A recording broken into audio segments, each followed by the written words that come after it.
everybody, and welcome to day 314 of Rhys's stories. And today I'm going to be reading you Moany McMoan-The Summer Holidays, written by Flannery and illustrations by Ray and Ruairi Flannery. And the chapter's called What Did He Get? Everybody was so nosy to find out what was in the mysterious box.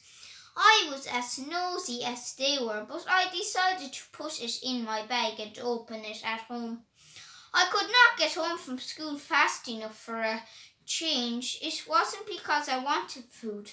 Mum was there when I got in. I was so excited that I couldn't say a full sentence. Mum, legend, hero, sport, star, as I pointed to the box. Mum thought it was for her. What is it? She asked. Don't know, Mum, but I am about to rip it open and find out, I said. Hold your horses, Mum said. She is definitely going to Lally. We haven't got one horse. Never mind horses. Our garden isn't big enough for a horse. I just gave her a puzzled look. Not too hard for me to do that. You will leave that box alone until everybody is here, said Mum. But I started to blab until I got another one of those looks. You know, the one where your parents point the finger and tilt their heads sideways? Yep, just like the one you are after trying. I put it on the kitchen table and just kept staring at it. I wanted to have a sneaky peek, but I knew better. All I could hear in the kitchen was the tick-tock of the clock, and it seemed to be getting louder every minute. Eventually, everybody came home from wherever they had been. They all gathered around the kitchen table. Milly kept looking at the box. Is it a doll? She shouted. I just shrugged my shoulders. Is this another puppy? She asked. I really hope not, said Dad. One mucky nut job in the house is enough, he said, but he was looking at me, not Puddles. Right, Mum said. Michael, open it. We are all curious now. I started flittering the paper. You remember how I love opening prezzies.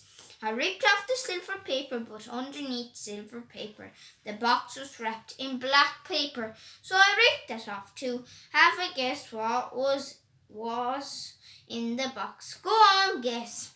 It was a smartphone. I don't have a phone. I have never had a phone. I wasn't even sure if I wanted a phone. Do you have one? Straight away, Mark shouted. I have it. You don't need one. Dad started shaking his head. Oh, no, you won't. Mikey won it, and Mikey will be keeping it unless. Of course, he wants to give it away, he said. Let me think about that for a few minutes. No. Now I am not really sure how it works. Who I can call or who can call me, but I am sure I will figure it out. Easy peasy for a genius like me. The one thing I am really happy about, though, is that it has a camera. You know what means? Load of pictures of me. Not sure how I can take them when I am playing football, though. If you have any suggestions, you can let me know. One of the first things I will have to do is to put a code on my phone and make sure that Mark doesn't know what it is or that he would be able to guess. Maybe 1, 2, 3, 4. He would never think of something like that. Definitely not want him poking his nose into my business. We all know what our brothers or sisters would do if they got their hands on stuff like that. It would be a disaster. Older siblings can be a right pain in the butt, can't they? After dinner, I called in to see Mrs. Small. I was so excited to show her the mobile phone and tell her the reason why I had won it. She looked happy for me, but I knew she had no idea what it was for. I was showing her the camera on it and even took her photo. She wanted to see where the film went into it. I had to ask her what she was talking about. These old people are just mad. Michael, in my day, there was only one person in Banban who had a camera. And it was huge. If he took your photograph, you would have to wait at least 1 week before it was developed. Did she mean that you had to stay in the same place for a whole week until it was ready? She is just having a laugh. How did everybody else take photos and put them up on their Insta? I get more confused every time I visit her. When I told her that I can listen to music on the phone and even watch videos on it, the poor woman had to sit down. Michael, we had a wireless when I was young to listen to music, she said. I just pointed to the phone and said, look, this is wireless too. Now I don't know which of us is the more confused. Now don't forget the few jobs you are going to do for me in a few weeks. I know you will be well able to look after the plant for me, said Mrs. Mole. You can trust me, Mrs. S. I'm the man for the job. Well, the boy for the job anyway.